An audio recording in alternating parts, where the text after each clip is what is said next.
มวลหมู่ข้าเจ้าทั้งหลายจักได้นอบน้อมใจสักการะบูชาพระมหาปารมีแห่งองค์หลวงพ่อโตองค์พระสักยมุนีสีสันเพชรที่เสด็จประดิษฐานเป็นองค์ประธานอยู่ณพระวิหารหลวงวัดพระสิงห์วรมหาวิหารและบูชาพุทธานุภาวะปารมีแห่งองค์พระพุทธสิหิงค์พระสิงห์หลวงสถิตณพระวิหารลายคำและจักได้สวงสาบูชาองค์สรีมหาธาตุหลวงเจ้าเจติยะพระมหาธาตุเจ้านามจาตาปีเปิ้งมะโรงพญานาคนาคาพญางูใหญ่หั่นแลการเจริญพระพุทธมนต์บทสวดพระธรรมจักรกับปวัตนสูตรณพระวิหารหลวงวัดพระสิงห์วรมหาวิหารนี้จักได้มีในทุกวันอาทิตย์โดยจักเริ่มขึ้นตั้งแต่วันอาทิตย์ที่4เดือนธันวาคมพุทธศักราช2565ตั้งแต่เวลา 16 นาฬิกาหรือ 4 โมงเย็นเป็นต้นไป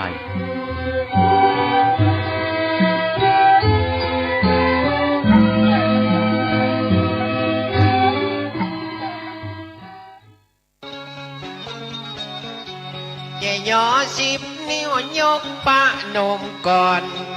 ข่าวสารเพื่อการประชาสัมพันธ์ขอเชิญชวนท่านผู้ฟังร่วมทำบุญและรับฟังเทศน์มหาชาติเวสสันดรชาดกณวิหารวัดเจ็ดลินถนนพระปกเกล้าตำบลพระสิงห์อำเภอเมืองเชียงใหม่จังหวัดเชียงใหม่ระหว่างวันที่9ถึง11ธันวาคมพุทธศักราช2565 10ธันวาคมเริ่มเวลา 8 นาฬิกา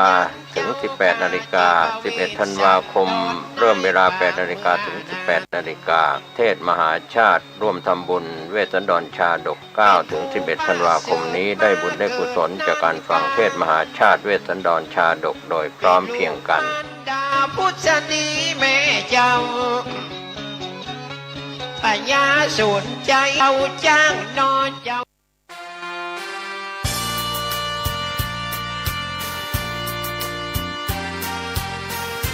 ประกาศให้พระเถรานุเถระของคณะสงฆ์ทั่วประเทศเกี่ยวกับงานปริวาสกรรมจัดขึ้นที่วัดม่อนฤาษีอำเภอดอยหล่อจังหวัดเชียงใหม่ก็กราบอาราธนาเตรียมบริขารให้พร้อมพบกันเพื่อชำระศีลลดมานะละทิฏฐิระหว่างวันที่12ถึง22ธันวาคมพุทธศักราช2565ณวัดม่อนฤาษีอำเภอดอยหล่อจังหวัดเชียงใหม่เป็นงานปริวาสกรรมของพระคุณเจ้าขอเชิญชวนศรัทธานักศิลป์นักบุญทั้งหลายได้ไปร่วมเลี้ยง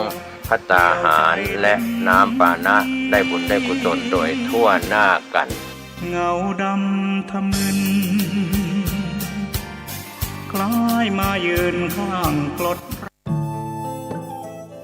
ท่านกำลังติดตามรับฟังสถานีวิทยุกระจายเสียงพระพุทธศาสนาแห่งชาติและสังคมคลื่นเพื่อการศึกษาพระพุทธศาสนาและวัฒนธรรมระบบ FM 104.5 เมกะเฮิรตซ์รายการต่อไปเป็นรายการคดีโลกคดีธรรม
พุทธศักราช 2565 รายการคดีโลกคดีธรรมมาพบกับท่านผู้ฟังเป็นปกติทุกวันจันทร์ถึงวันศุกร์และวันเสาร์อาทิตย์ทางสถานีวิทยุแห่งนี้ท่านผู้ฟังสามารถใช้โทรศัพท์มือถือดาวน์โหลดแอปพลิเคชันวิทยุพุทธศาสนาทั่วไทยเพื่อติดตามรับฟังรายการนี้ได้เป็นประจำทุกวันแอปพลิเคชันดังกล่าวรวบรวมสถานีวิทยุพระพุทธศาสนาแห่งชาติไว้ในที่เดียวกันมากถึง39 สถานีทั่วไทยท่านอยู่ภูมิภาคไหนก็สามารถเปิดรับฟังสถานีวิทยุประจำภูมิภาคของท่านได้จากแอปพลิเคชันนี้ที่ชื่อว่าวิทยุพุทธศาสนาทั่วไทยขอเรียนเชิญสาธุชนทุกท่านสร้างสมบารมีด้วยการเผยแผ่ธรรมด้วยกันโดยการบอกต่อให้ผู้อื่นดาวน์โหลดแอปพลิเคชันนี้ให้ทั่วประเทศใครที่บอกผู้อื่นให้ดาวน์โหลดได้ผู้นั้นก็จะได้รับอานิสงส์บุญ1 แต้มถ้าผู้นั้นเปิดฟังแล้วไปบอกต่อผู้อื่นอีกแต้มก็จะเกิดขึ้นกับผู้บอกคนแรกยิ่งขึ้นเข้าไปอีกเรื่อยๆเป็นทวีคูณเห็นไหมฮะนี่เขาเรียกว่า Direct บุญทางโลกนี่เขาเล่นการตลาดกันว่า Direct Sell แต่เราจะใช้มาเป็นบุญก็คือ Direct บุญ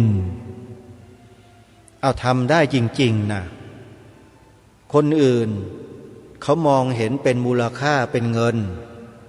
แล้วเขาก็ทำกันแต่เรามองเห็นเป็นบุญสั่งสมบุญเก็บเกี่ยวบุญเราก็ทำเป็นลักษณะ Direct บุญก็คือบอกต่อกันไปใครที่บอกคนแรกๆเนี่ยจะได้บุญเยอะกว่าใครเพื่อนเพราะเพื่อนที่เราบอกเนี่ยเขาก็จะไปบอกขยายออกไปเนี่ยบุญก็จะไหลเข้ามาสู่ต้นทางก็คือคนบอกคนแรกเพราะฉะนั้นอย่ารอช้านะโยมขอให้ได้เก็บเกี่ยวบุญกันให้เต็มที่เก็บกันทั้งวันทั้งคืนเพราะการฟังธรรมนั้นได้บุญเป็นการสร้างบารมีเป็นบุญกิริยาวัตถุและผู้ที่บอกบุญก็คือพวกเราเนี่ยก็จะได้บุญนั้นด้วยได้ฟังก็ได้บุญบอกต่อก็ได้บุญคนอื่นที่เราบอกต่อไปแล้วไปบอกต่ออีกบุญนั้นก็ตกถึงเราอีกทั้งขึ้นทั้งล่องเห็นไหมฮะนี่แหละเขาเรียกว่าระบบ Direct บุญใครสนใจจะได้บุญแบบง่ายๆก็บอกให้ผู้อื่นดาวน์โหลดแอปพลิเคชันที่ชื่อว่าวิทยุพุทธศาสนาทั่วไทยใช้โทรศัพท์มือถือ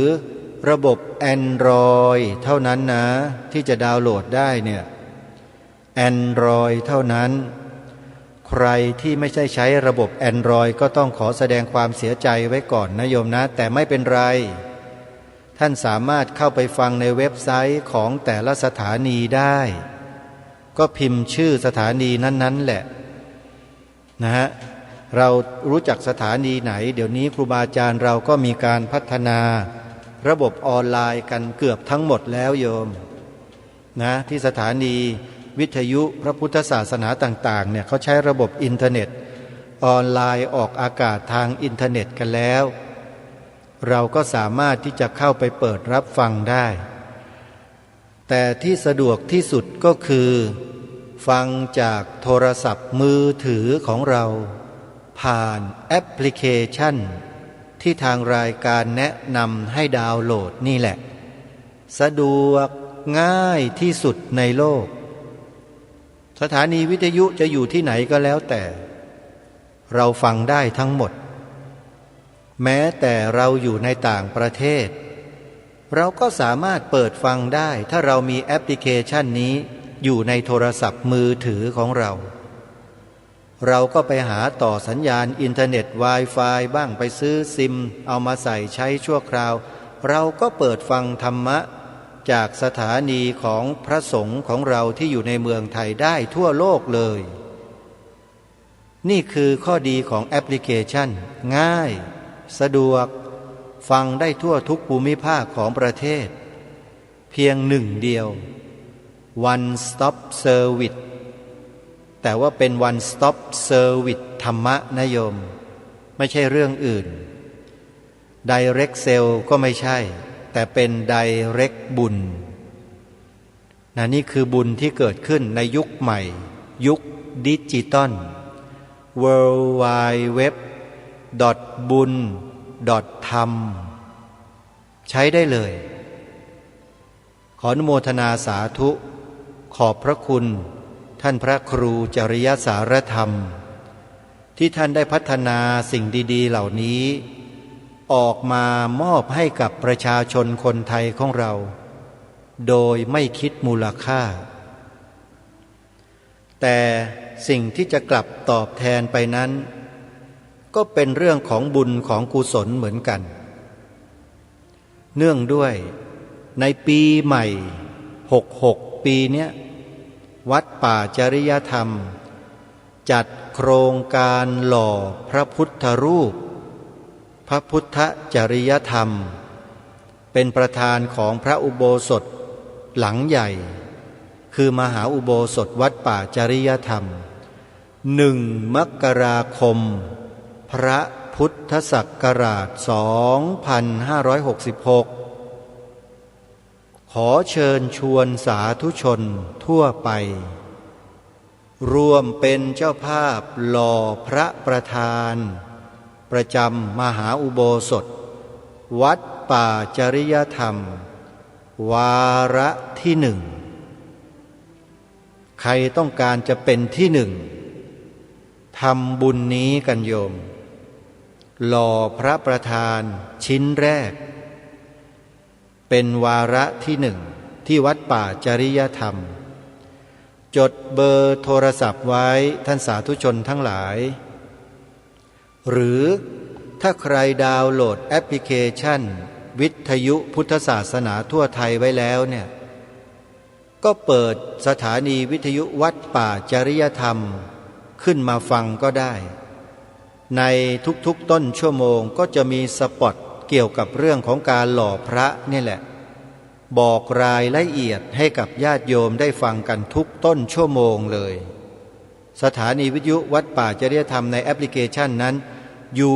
ถูกจัดอยู่ในลำดับที่ 1เลยโยม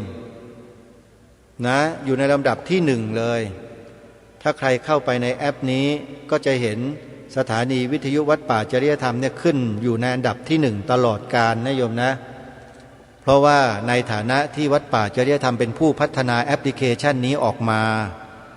แล้วก็เอื้อเฟื้อเผื่อแผ่ให้สถานีวิทยุออนไลน์พระพุทธศาสนาทั่วประเทศ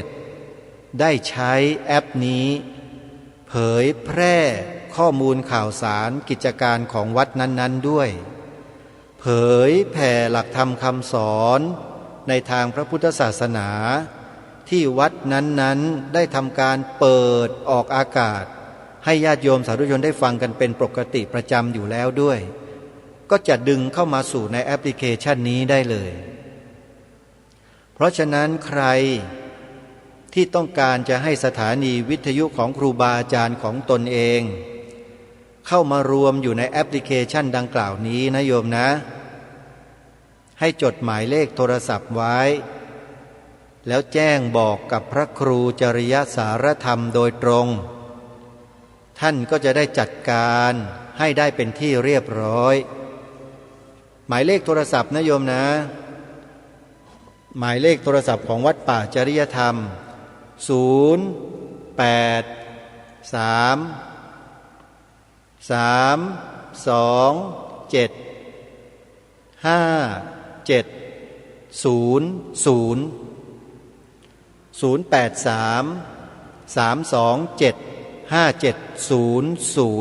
กิจกรรมเยอะแยะเลยที่วัดป่าจริยธรรมที่ให้ญาติโยมได้ร่วมทำบุญกันโทรศัพท์เข้าไปได้นะวันที่ 4-5 ธันวาคมมีงานปฏิบัติธรรมเฉลิมพระเกียรติครั้งยิ่งใหญ่เกิดขึ้นอีกแล้วในปีนี้ที่วัดศรีอุดมวงศ์วัดศรีอุดมวงศ์ตั้งอยู่ที่ตำบลศรีสงครามอำเภอวังสะพุง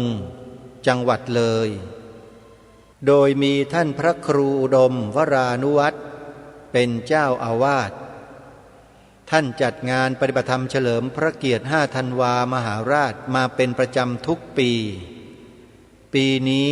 เป็นปีที่26แล้วโยมและในปีนี้พิเศษก็คือท่านได้จัดงานปริวาสกรรมในระหว่างวันที่1 ถึง 9 ธันวาคมด้วยญาติโยมที่จะทำบุญกับพระสงฆ์ที่มาอยู่ปริวาสกรรมชำระศีลของท่านเองมาปฏิบัติธรรมเนี่ยก็สามารถเดินทางมาร่วมบุญได้ที่วัดศรีอุดมวงศ์อำเภอวังสะพุงจังหวัดเลยแต่ท่านที่เดินทางมาไม่ได้ท่านสามารถโทรศัพท์เข้ามาร่วมทำบุญกับทางวัดศรีอุดมวงศ์ได้เช่นกันโทรศัพท์ไปได้ที่หมายเลขส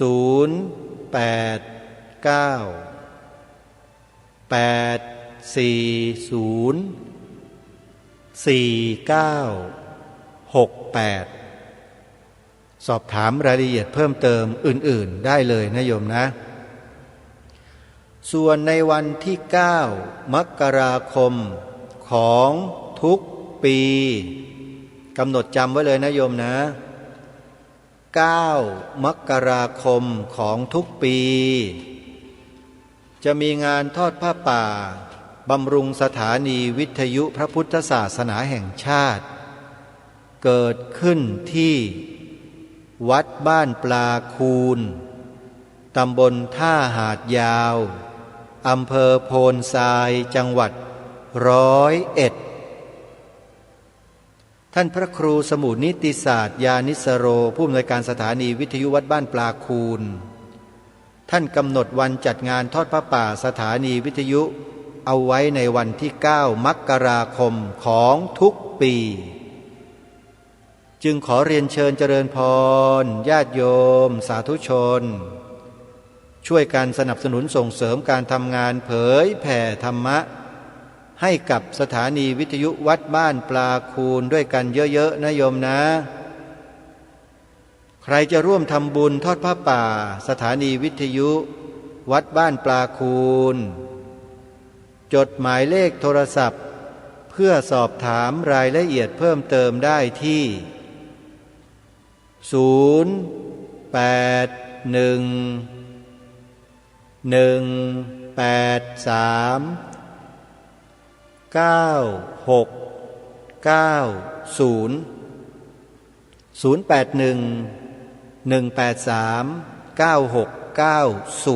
ัดบ้านปลาคูนนะโยมนะ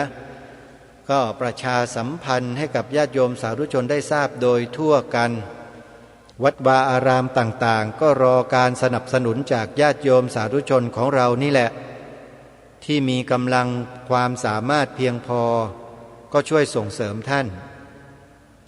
อย่างสวนป่าสามัคคีธรรมที่อาตมาภาพเป็นผู้ดูแลรับผิดชอบอยู่ก็เช่นเดียวกันก็ยังคงต้องใช้เงินใช้งบประมาณในการจัดทำถนนทางเข้าซึ่งยังทำไม่แล้วเสร็จก็คงจะต้องรอศรัทธาสาธุชนได้ร่วมด้วยช่วยกันตรงนี้ซึ่งอาตมาภาพ ก็เปิดกองบุญรองรับบุญจากญาติโยมตลอด24 ชั่วโมงอยู่แล้วญาติโยมสามารถที่จะโอนปัจจัยเข้ามาทำบุญได้เลยเพราะอาตมายังต้องดูแลรักษาต้นไม้ไปอีกระยะหนึ่งให้เขาเจริญเติบโตงอกงามไพบูรณ์อย่างรากลึกลงไปถึงแหล่งน้ำข้างล่างได้แล้วเนี่ยนั่นแหละอาตมาภาพจึงจะเบาลงแต่ในตอนนี้เบาลงไม่ได้แล้วโยมเพราะต้องการที่จะปลูกเพิ่มแล้วก็ต้องการจะทำถนนให้แล้วเสร็จถนนก็เป็นถนนธรรมดานี่แหละใช้โรยหน้าด้วยหินเกล็ดแล้วก็บดอัดลงไปให้แน่นพอสมควรพอใช้การได้ใครที่จะเป็นเจ้าภาพนะโยมนะคันรถหนึ่งก็ตกประมาณ 18,000 บาทถึง 20,000 บาทเป็นคันรถพ่วงถ้าจำไม่ผิดโดยประมาณนั้นรวมค่าขนส่งค่าเกรดค่าปาดค่าบดอัดอะไรต่างๆเนี่ยก็รวมอยู่ประมาณพ่วงละ 22,000 บาทใครที่จะรับเป็นเจ้าภาพในแต่ละพ่วงครึ่งพ่วงหรืออาจจะไม่ถึงขนาดนั้นตามกำลังศรัทธาโยมก็ทำบุญกันมาได้ครั้งที่แล้วที่บอกบุญญาติโยมให้ร่วมทำบุญกันเนี่ยได้ปัจจัยไม่พอเพราะว่าถนนเส้นนี้กว้าง9 เมตรลึกลงไปจากด้านหน้าถนนเนี่ยเข้าไปประมาณ90 เมตรแล้วก็ยังมีถนนด้านในอีกยาวประมาณ300 เมตรที่จะต้องทำเหมือนกันก็จะต้องใช้งบประมาณมากพอสมควรอยู่เห็นทางเจ้าหน้าที่เขาบอกว่าใช้หินเกร็ด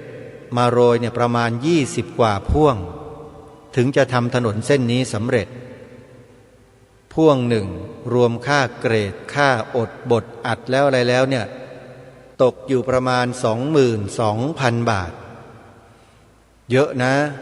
แต่ละพ่วงนี่ไม่ใช่น้อยเลยโยมแล้วถนนมันก็ถือว่ายาวพอสมควร22 พ่วงเนี่ยถือว่าไม่เยอะญาติโยมรับเป็นเจ้าภาพสักคนละพ่วง22 ท่าน22 คนก็จบแล้วแต่ถ้าไม่มีเราก็ค่อยๆทยอยทำกันมาเรื่อยๆนะโยมนะเดือนไหนเราพร้อมเราก็โอนปัจจัยเข้ามาร่วมบุญกันอาตมาภาพก็จะนำปัจจัยนี้รวบรวมแล้วก็ซื้อหินเกล็ดเข้ามาเทแล้วก็ทำถนนให้แล้วเสร็จตอนนี้ถนนเส้นใหม่ที่ทำเข้าจากถนนลาดยางหมู่บ้านเข้าไปที่สวนเนี่ยปลูกต้นไม้ไว้2 ข้างริมถนนแล้วก็ทำระบบน้ำไว้แล้วอาตมาภาพเชื่อว่าอีกไม่นานต้นไม้เหล่านี้ก็จะเจริญเติบโตงอกงามไพบูรณ์ขึ้นแต่อาจจะใช้เวลาสักหน่อยเพราะเนื่องด้วยว่าดินที่ขุดมาจากสระน้ำเนี่ยมันเป็นดินดานข้างล่างสารอาหารในดินจะไม่ค่อยมีพอเรานำมาถมถนนสูงถึง1 เมตรกว่าดินเหล่านี้ก็จะไม่เหมาะสมในการปลูกต้นไม้ใดๆจำเป็นที่เราจะต้องหาปุ๋ยหาอะไรมาบำรุงดินของเราด้วยก็คิดว่าจะนำปุ๋ยกบบินนี่แหละไปใส่โคนต้นไม้เหล่านี้ดูน่าจะทำให้ดินได้รับการฟื้นฟูมีอินทรีย์วัตถุเพิ่มขึ้นแล้วก็ทำให้ต้นไม้นั้นได้รับสารอาหารเพียงพอแล้วก็จะเจริญเติบโตขึ้นเรื่อยๆอย่างรวดเร็วก็หวังว่าเป็นอย่างนั้นนะทีนี้ญาติโยมท่านใดที่จะร่วมส่งเสริมสนับสนุนทำบุญสร้างถนนเข้าสวนป่ารอบที่2นะโยมนะโยมสามารถโอนปัจจัยเข้ามาร่วมบุญได้เลยโดยโอนเข้ามาที่บัญชีอาตมาภาพโดยตรงธนาคารไทยพาณิชย์ธนาคารไทยพาณิชย์สาขาบางลำพู เลขบัญชี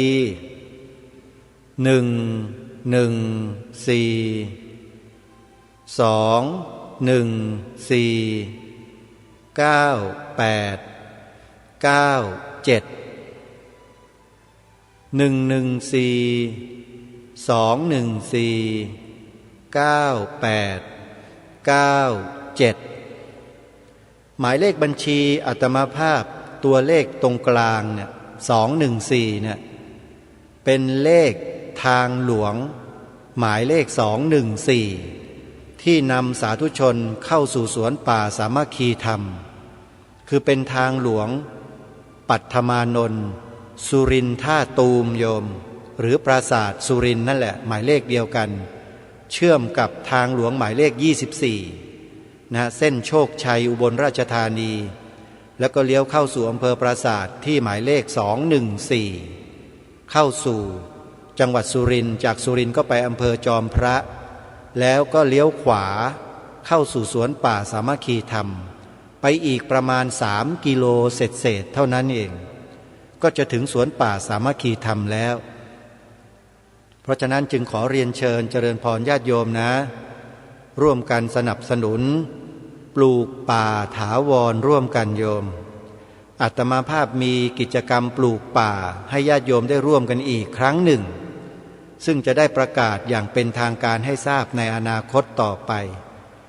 คอยอีกนิดหนึ่งนะอดใจรออีกนิดหนึ่งช่วยกันทำสวนป่าสามัคคีธรรมเราเนี่ยให้มีถนนสัญจรไปมาได้สะดวกกันก่อนนะใครที่จะร่วมบุญก็โอนปัจจัยเข้ามาได้นะที่ธนาคารไทยพาณิชย์สาขาบางลำพูเลขบัญชี114-214-9897ขออนุโมทนาสาธุบุญกับทุกท่านที่มีส่วนร่วมทำให้ผืนป่าฟื้นฟูกลับสภาพที่ดีขึ้นทำให้ระบบนิเวศดีขึ้นทำให้สัตว์ป่าทั้งหลายทั้งปวงทั้งมดนกหนูแมลงแมงปออะไรต่างๆผีเสื้อแม้แต่แมลงทับก็กลับเข้ามาอยู่ที่สวนป่าสามัคคีธรรมของเราแล้วโยมกระรอกกระแตแย้กิ้งก่ามดแดงเต็มไปหมดเลยอันนี้แสดงให้เห็นว่าเราเนี่ยได้สร้างพื้นที่ให้กับสรรพสัตว์ทั้งหลายได้อยู่อาศัยเป็นบุญเป็นกุศลอย่างมากมายเลยและที่สำคัญประการหนึ่งที่เรามองไม่เห็นก็คือสร้างบ้านให้เทวดาอยู่ต้นไม้เนี่ยเป็นที่อยู่ของเทวดาบางชนิดนะโยมนะที่มีชื่อว่ารุกขเทวดารุกขเทวีเขาจะอาศัยอยู่ตามต้นไม้โดยเฉพาะต้นตะเคียนทองเนี่ยไม่ต้องพูดถึงเลยโยมแม่ตะเคียนเขาจองกันหมดอะคนอื่นอยู่ไม่ได้นะไม้นี่จะบอกว่าเป็นไม้อาถรรพ์ก็ไม่ผิดนะเพราะท่านไม่ยอมให้ใครมาอยู่เทวดาอื่นก็มาอยู่ก็ไม่ได้แม่ตะเคียนเขาจองกันหมดแล้วคล้ายๆกับว่าทำพันธสัญญาอะไรกันไว้ก็ไม่รู้นะในสมัยไหนก็ไม่รู้บอกว่าต้นตะเคียนนี้ฉันจองนะใครก็ห้ามมายุ่งก็น่าจะเป็นอย่างนั้นหรือเปล่าเทวดาเขาทำ MOU กันนะโยมแต่เราไม่รู้หรอกว่าเขาทำกันมาตั้งแต่กี่ล้านโกรธชาติมาแล้วเราไม่รู้หรอกแต่รู้อย่างเดียวว่าไม้ตะเคียนทองเนี่ยมีแม่ตะเคียนอยู่ถ้าหากว่าต้นตะเคียนที่สวนป่าสามัคคีธรรมโตใหญ่ขึ้นนะโยมนะอาตมาภาพว่าสถานที่แห่งนี้เนี่ยน่ามานั่งภาวนาโยมแล้วก็มาทดสอบจิตใจกันน่าดูเลยแหละเพราะอะไรรู้ไหมตอนที่พระครูดมวรานุวัตรและคณะญาติโยมชาววัดศรีอุดมวงศ์นำพาต้นตะเคียนพันต้นตะเคียนชุดนี้มาปลูกเนี่ยมันเกิดมหัศจรรย์ในระหว่างเดินทางนำต้นตะเคียนใส่รถมาญาติโยมนั่งมาอีกรถตู้หนึ่ง ตะเคียนก็บรรทุกมาอีกรถคันหนึ่งและมีคนขับคนนั่งอยู่2-3 คนคนขับบอกว่าขับมาเนี่ยรถมันมีน้ำหนักเหมือนกับคนนั่งเป็น100 คนว่างั้นอยู่ในรถนั่นแหละคนขับนี่เขาจะรู้เลยว่ารถเขาหนักรถเขาเบาเนี่ยเพราะเขาขับอยู่ประจำใช่ไหมวันนั้นน่ะโยมวันนั้นน่ะคืนวันที่21มิถุนายนออกมาจากจังหวัดเลยพอใกล้เข้าสู่จังหวัดสุรินทร์เนี่ยก็เปลี่ยนวันจาก21ก็เข้าสู่วันที่22ได้พบกับเหตุมหัศจรรย์ดังกล่าวก็คือบรรทุกต้นตะเคียนมาประมาณ100 ต้นเศษแต่เหมือนกับมีคนนั่งมาเป็นร้อยคนรถเอียงไปเอียงมาขับไปนี่น้ำหนักมันบอกเลยคนขับเขาว่าอย่างนั้นพระครูดมวรานุวัตรก็นั่งมาด้วยและอีกคนหนึ่งก็รู้สึกเหมือนกันเลยแล้วคนเหล่านี้ยังอยู่พระครูดมวรานุวัตรนี่เป็นพยานได้ท่านเป็นคนบอกท่านเป็นคนพูดแล้วก็คนขับโชเฟอร์ก็ยืนยันว่าใช่พระครูเองนั่งมาท่านก็รู้สึกเช่นนั้นอันนี้หมายความว่าอะไรหมายความว่าแม่ตะเคียน100 กว่าตนเนี่ยมาอยู่ที่สวนป่าสามัคคีธรรมเรียบร้อยใครต้องการอะไรๆก็มาขอเอาเองนะโยมนะอาตมาภาพไม่รู้เรื่องด้วยนะเรื่องนี้เพราะไม่ได้เป็นคนหมุนกงล้อหลักที่1หรือหลักที่2 3 4อาตมาไม่เกี่ยวโยมอันนี้ญาติโยมว่ากันไปเองพระมีหน้าที่บอกกับญาติโยมว่าขอให้ญาติโยมโชคดีกันทุกท่านทุกคนใครที่โอนเงินมาทำบุญกับสวนป่าสามัคคีธรรมขอให้ท่านโชคดีร่ำรวยกันแบบไม่รู้เรื่องรู้ราวกันทุกท่านทุกคนนะโยมนะอนุโมทนาสาธุเดี๋ยวจะหาว่าพระครูประหลัดนรงฤทธิ์ไปส่งเสริมโยมกันอีกเปล่าอวยพรก็ไม่อวยพรได้ยังไงล่ะก็ลูกศิษย์ลูกหาท่านพระครูดมวรานุวัตรมายืนขายลอตเตอรี่อยู่หน้าวัดนะทุกวันเลยเต็มไปหมดแล้วก็ทำบุญเข้าวัดเข้าวาก็ท่านเหล่านี้แหละที่ขายลอตเตอรี่นี่แหละแล้วจะไม่อวยพรโยมได้ยังไงแล้วจะไปอวยพรใครล่ะโยมใช่ไหมนั่นแหละเพราะฉะนั้น 4-5 ธันวาคมเนี่ยโยม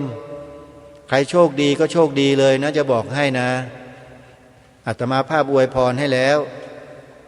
นะใครที่ทำบุญกับสวนป่าสามัคคีธรรมเข้ามาเนี่ยโชคดีกันทุกคนสาธุไปมาเหลือบดูเวลาปาเข้าไปครึ่งชั่วโมงกว่าแล้วโยมก็เอาอย่างนี้วันนี้เนี่ยปรารภถึงงานบุญงานกุศลของครูบาอาจารย์ของเราเป็นหลักเพื่อให้พวกเรานั้นได้ช่วยสนับสนุนทำบุญกับครูบาอาจารย์ของเราไม่ว่าจะเป็นวัดป่าจริยธรรมวัดศรีอุดมวงศ์วัดบ้านปลาคูนวัดอารามมงคลวัดสวนป่าดอนยานางวัดป่าบ้านผือวัดสามชุกวัดฝายหินวัดหนองกายเป็นต้นตลอดจนถึงวัดธรรมปัญญารามบางม่วงที่อำเภอสามพรานนครปฐมโยมสะดวกที่ไหนโยมทำที่นั่นทำไปเถอะโยมทำบุญเนี่ยอย่าขี้เกียจอย่าท้อถอยมีน้อยก็ทำน้อยมีมากก็ทำพอดีแต่ขอให้ทำทำไมต้องให้ทำด้วยพระสัมมาสัมพุทธเจ้าตรัสไว้ให้พวกเราสั่งสมบุญกันมีพระบาลียืนยันว่าสุโขปุญญัสสะอุจจโยแปลความว่าการสั่งสมบุญนำสุขมาให้ใครที่ทำบุญอยู่เป็นประจำทำอย่างต่อเนื่องทำตลอดก็จะทราบในข้อนี้เป็นอย่างดีว่า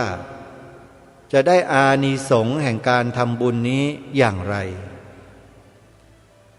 เหมือนกับรายการหนึ่งในคลิป YouTube อาตมาภาพก็ติดตามอยู่ตลอดตอนนี้เป็น EP ที่121แล้ว นั่นก็คือคลิปวิดีโอในช่องที่ชื่อว่า The Ghost Secret หรือไขความลับโลกวิญญาณที่มีอาจารย์โอเล่เป็นผู้ไขความลับในรายการ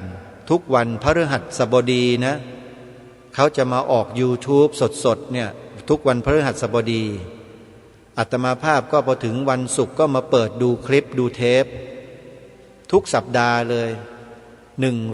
121สัปดาห์แล้วโยมที่ติดตามรายการนี้มาจะบอกว่ารายการเนี้ยเขานำเสนอเรื่องราวเหตุการณ์ต่างๆที่เกี่ยวกับวิญญาณที่แฝงเข้ามาในตัวมนุษย์เราเนี่ยได้อย่างถูกต้องตรงประเด็นแล้วก็แก้ได้อย่างถูกทางด้วยและที่สำคัญคืออะไรรู้ไหมฮะเป็นไปตามแนวของพระพุทธศาสนาเพียวทรายล้วนๆที่อาตมาภาพหยิบยกมาพูดมาประกาศมาบอกพวกเราก็เพราะอาตมาภาพดูแล้วฟังแล้วพิจารณาแล้วว่ารายการนี้เนี่ยไม่โมเมชั่นแต่เป็นรายการที่สัมผัสสิ่งที่เป็นจริงมีอยู่จริงเป็นจริงตามหลักการที่องค์สมเด็จพระสัมมาสัมพุทธเจ้าตรัสสอนไว้เป๊ะเลยคือหลักอะไรทราบไหมฮะหลักของกรรมเป็นเรื่องกรรมล้วนๆเลยจองเวรจองกรรมกันมาแต่อดีตชาติเกิดมาชาตินี้แล้วยังไม่เลิกรายังจองเวรจองกรรมกันต่อเนื่องเราจะสังเกตเห็นคนรอบๆข้างเราหลายๆคนมีอาการป่วยผิดปกติที่รักษาไม่หายไปโรงพยาบาลแล้วก็หาสาเหตุของความป่วยไม่ได้อันนี้แหละเขาเรียกว่าเจ้ากรรมนายเวรเขาจัดการไปตามอำนาจของกรรมแล้วไม่มีอำนาจอะไรที่จะห้ามได้นะอำนาจของกรรมเนี่ยพระพุทธเจ้าก็ตรัสยืนยันไว้แล้วเหมือนกันนัตถิกัมมะสมังพลังแรงใดหรือแรงอื่นเสมอด้วยแรงกรรมไม่มีแม้แต่พระสัมมาสัมพุทธเจ้าเองก็ทรงไม่พ้นกรรมที่พระองค์ได้ทรงกระทำไว้แต่อดีตสมัยที่พระองค์จะเสด็จดับขันธปรินิพพานเดินทางไปที่กุสินาราเนี่ยเกิดอาพาธหนักลำไส้มีปัญหาอันนี้ก็เกิดจากผลกรรมเหมือนกันเดินไปที่แม่น้ำแห่งหนึ่งให้พระอานนท์ไปตักน้ำเพราะทรงกระหายน้ำมากพระอานนท์ใช้บาตรลงไปตักพอเดินลงไปน้ำมันขุ่นพอขึ้นมาน้ำมันใสกลับมาหากราบทูลพระพุทธเจ้าว่าน้ำมันขุ่นพระพุทธองค์ก็ทรงทราบถึงวิถีกรรมของพระพุทธองค์และว่าเคยไปกลั่นแกล้งคนเขาไว้คือคนเขาตักน้ำแล้วก็ไปทำให้น้ำมันขุ่นกรรมก็เลยตามมาถึงพระองค์ท่านแม้แต่จะทรงตรัสรู้เป็นพระสัมมาสัมพุทธเจ้าแล้วก็ทรงหนีกรรมไม่พ้นโยมเมื่อพระอานนท์กลับไปอีกครั้งหนึ่งปรากฏว่าคราวนี้ตักน้ำมาได้แล้วก็ถวายให้แด่พระพุทธองค์เสวยฉันพูดง่ายๆหรือดื่ม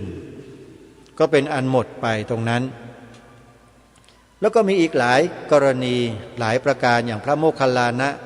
พอเหินเดินอากาศดำดินเดินทะลุกำแพงหายตัวได้อะไรได้มีฤทธิ์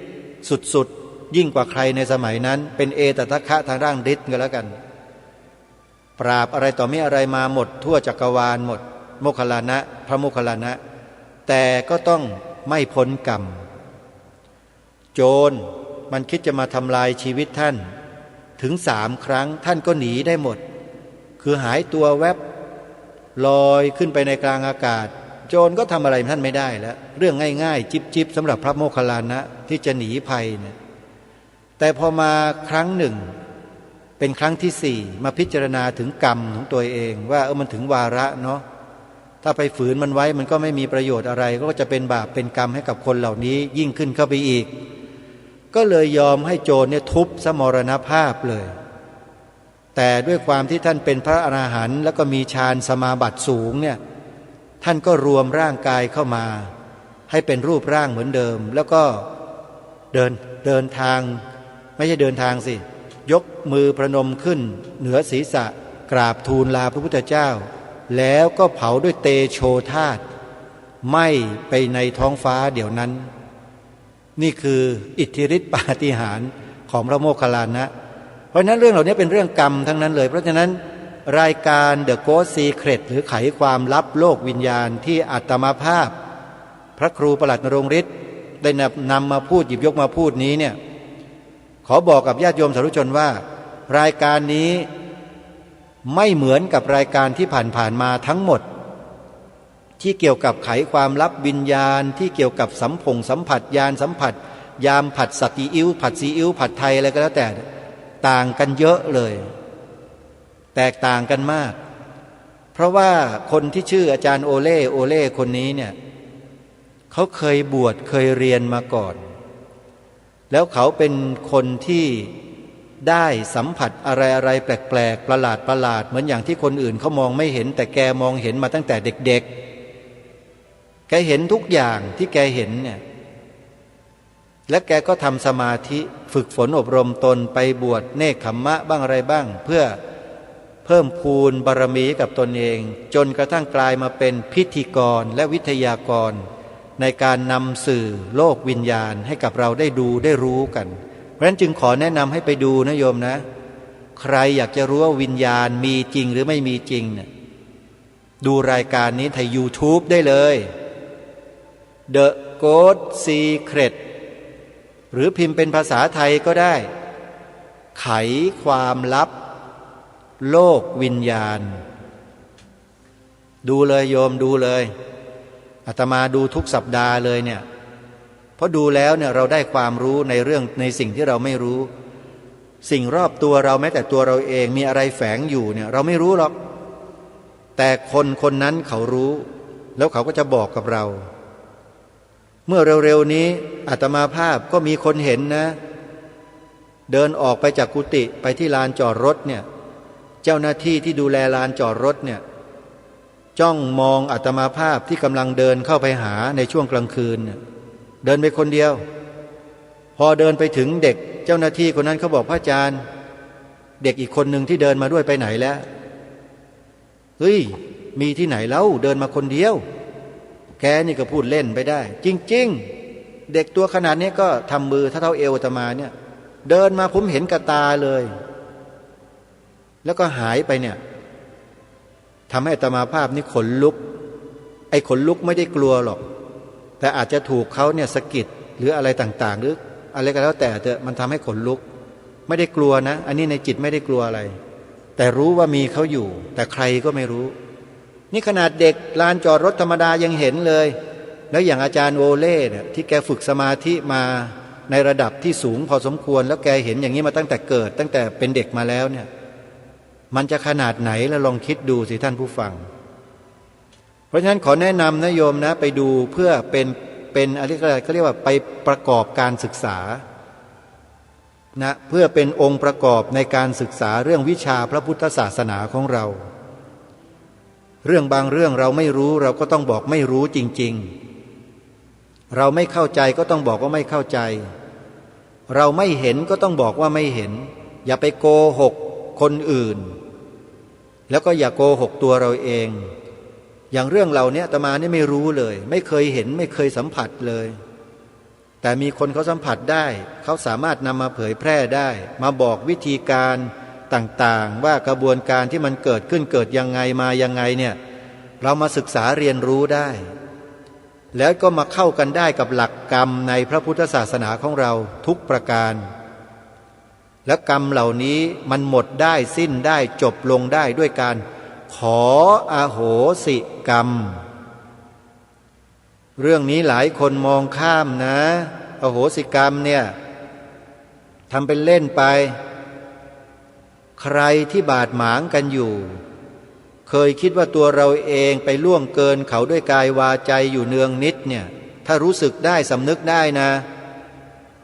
รีบไปขอขมาเขาในขณะที่มีลมหายใจเป็นอยู่นี่เสียกรรมนั้นหลุดเลยนะจะบอกให้ถ้าทำกับพ่อแม่ไปขอขมาพ่อแม่ในขณะที่ยังมีลมหายใจอยู่นะถ้ากระทำกรรมกับปู่ย่าตายายพี่น้องป้าน้าอาไปขอขมาเขานำดอกไม้ธูปเทียนใส่พานนะแล้วเงินสักบาท2 บาทเป็นเคล็ดก็แล้วแต่ไปขอขมากรรมเขา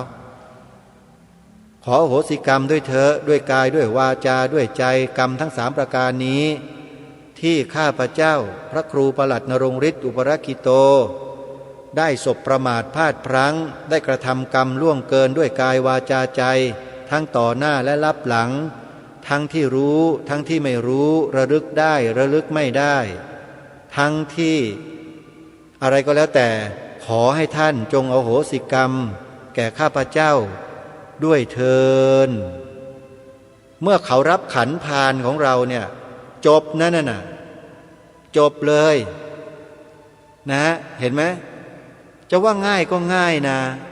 การแก้กรรมนี่คือการแก้กรรมที่ถูกต้องนะไอ้อย่างที่เราเห็นกันอยู่แล้วไปแก้โดยวิธีการไปทำอย่างนั้นอย่างนี้ที่ใครเขาแนะนำกันอยู่นะแต่มาไม่ค่อยมั่นใจเท่าไหร่แต่ถ้าแบบนี้ใช่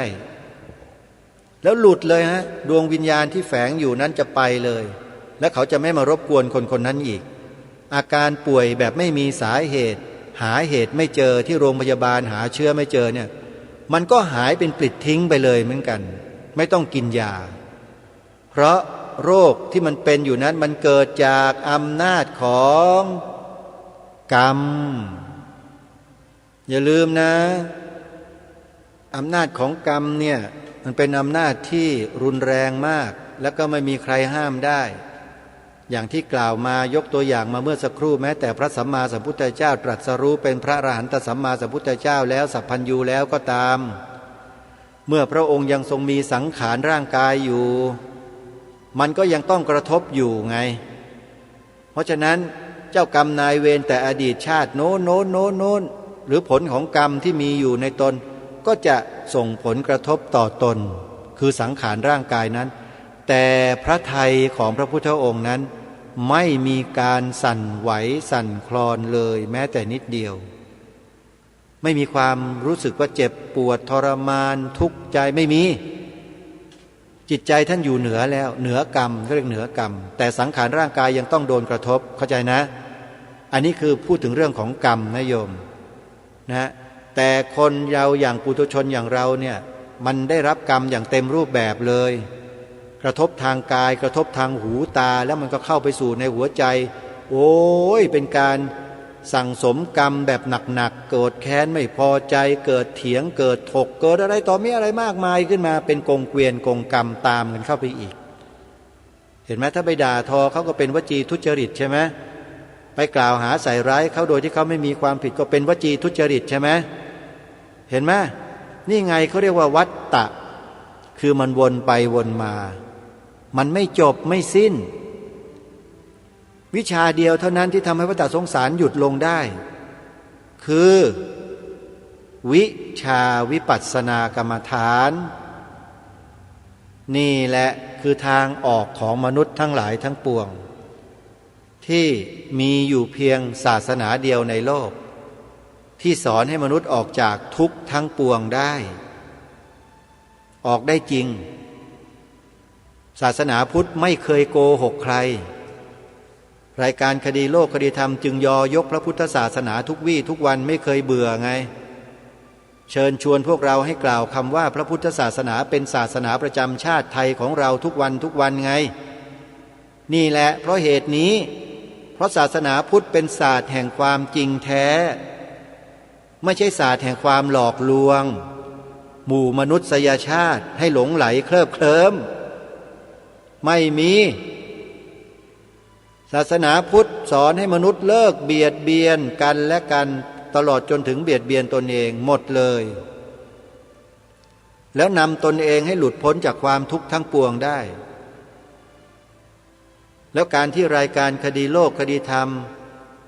มาแนะนำให้พวกเราได้ยอยกพระพุทธศาสนาด้วยการกล่าววาจาว่าพระพุทธศาสนาเป็นศาสนาประจำชาติไทยของเราเนี้ยท่านว่าเป็นสิ่งที่ดีและเหมาะสมหรือไม่ถ้าดีและเหมาะสมก็ขอให้เราช่วยกันทำนะโยมนะแล้วเราก็จะประสบเป้าหมายอันสูงสุดของเราในที่สุดได้นี่คือรายการคดีโลกคดีธรรมในวันนี้เวลาของรายการหมดท่านผู้ฟังอาตมาภาพต้องขอยุติรายการไว้แต่เพียงเท่านี้ไว้พบกันใหม่ในวันต่อไปขอความสุขความสวัสดีในธรรมแห่งองค์สมเด็จพระบรมศาสดาสัมมาสัมพุทธเจ้าจงปรากฏเกิดมีขึ้นในจิตใจของท่านผู้ฟังทุกท่านทุกคนเทินขอเจริญพรกล้าคิดก็ต้องกล้าทำอย่ากลัวถ้าทำความดีเป็นศึกษาปัญหาให้ทันท่วงทีเมืองไทยจะพัฒนากว่านี้รายการดีๆคดีโลกคดีธรรมขอรำพันบรรยายความคิดเครื่องหมายแห่งสีทั้งสามงามถนัดขาวคือบริสุทธิ์สีสวัสดิ์หมายพระไตรรัตน์และธรรมะคุ้มจิตไทยแดงคือโลหิตเราใสซึ่งยอมสละได้เพื่อรักษาชาติศาสนาน้ำเงินคือสีโสภาอันจอมกระชากพระโปรดเป็นของส่วนองค์จับริ้วเข้าเป็นไตรรงค์ยิ่งเป็นสีธงที่รักแห่งเราชาวไทยทหารอวตารนำไปยงยุทธวิชัยวิชิตก็ชูเกียรติสยามประเทศไทยที่เจริญมั่นคงมาได้จนถึงทุกวันนี้มิได้เกิดขึ้นจากความหวาดกลัวอย่างคลาดเขลาแต่บรรพบุรุษไทยของเราทุกยุคทุกสมัยล้วนแต่มีความกล้าหาญและชาญฉลาดปกป้องเอกราชสร้างชาติให้เกิดความมั่นคงโดยมีธงแห่งพระไตรรัตน์เป็นเครื่องนำชัยจึงเป็นที่มาที่ไปของรายการคดีโลกคดีธรรมกล้าคิดก็ต้องกล้าทำอย่ากลัวถ้าทำความดีเป็นศึกษาปัญหาให้ทันท่วงทีเมืองไทยจะพัฒนากว่านี้รายการดีๆคดีโลกคดีธรรมรายการดีๆคดีโลกคดีธรรม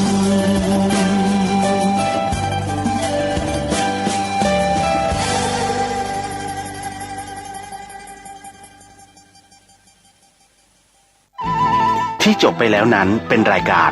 คดีโลกคดีธรรมดำเนินรายการโดยพระครูปลัดณรงค์ฤทธิ์ ข่าวสารเพื่อการประชาสัมพันธ์ก็มีความสนใจที่จะจัดทำหนังสือชุดความรู้เรื่องพระพรหมมงคลฝ่ายวิปัสสนาทองสิริมังคโรศาสนบุคคลคุณภาพกับการเผยแผ่พระพุทธศาสนาก็จะมีการจัดพิมพ์ 2,500 เล่มภาษาไทย 2,000 เล่มภาษาอังกฤษ 500 เล่มท่านที่สนใจร่วมบุญบริจาคได้ที่บัญชีธนาคารกรุงไทยเลขที่บัญชี 5111714383 ชื่อบัญชีพระครูภาวนาโสภิตบุญ